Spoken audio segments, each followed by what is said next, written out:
good. Paladin's top tier dueler. Right now, I mean, War Within, I think is definitely very, very good. Very good. I mean, Atha was doing like a bunch of duel competitions where people won gold as prize money. And he said it's really good for that specifically.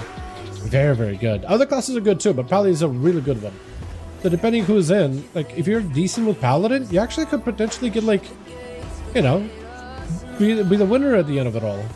Blind out into Mortaliz does make it with the dot damage, is going to go for a bit of that death pack just to give himself a bit more health. Dan locked down in the silence. Unfortunately, there's not a lot of riders to join that silence. And Mortaliz is just going to back away, let those pets just do some passive damage to Dan, which is a decent bit of damage. Actually, if you can clone in shadows from around the corner and get some death quills, it's also really, really good. It can do a decent bit of just chip damage. Definitely worth it, man. Definitely worth it.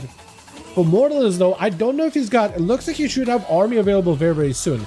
If he has AMS, so he can just approach Dan with AMS, that'll be ideal. Does get hit with a stun. No way to break out of the stun, unfortunately. That's a full wake of actions for Dan. But landing for a second, for Mortaliz, this could be an opportunity for a full-on army. Together with the AMS, he should be able to get a bubble out for Dan, I think, if he's going to go for a full commit. It looks like he does go for Apocalypse. Silence to follow up. He has to drop down the A-bomb on top of it.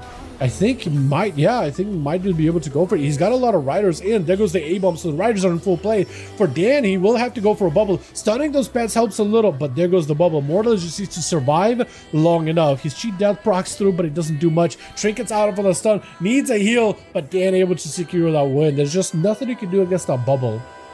Not much you can really do against that. With the anti going to be up next, immediately just... torrenting down Dan with a full burst. DPs are available. Nothing Dan can do in that situation. Spell, never mind. I stand corrected. Spell Warden is huge. Does go for a quick kick. Anthony's just gonna have to wait here a little bit. Yeah, with fear follow up though. But a blind up for Dan. And he's actually doing a bit of recovery.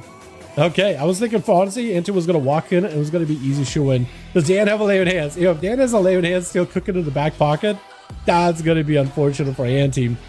Dan needs to land a kick, I think, maybe, or lay on hands. If you're gonna use it now, that'll be time to do it. Shield of Vengeance, keeping it barely, dude. Oh, the precipice is gonna be a swap out for Anti.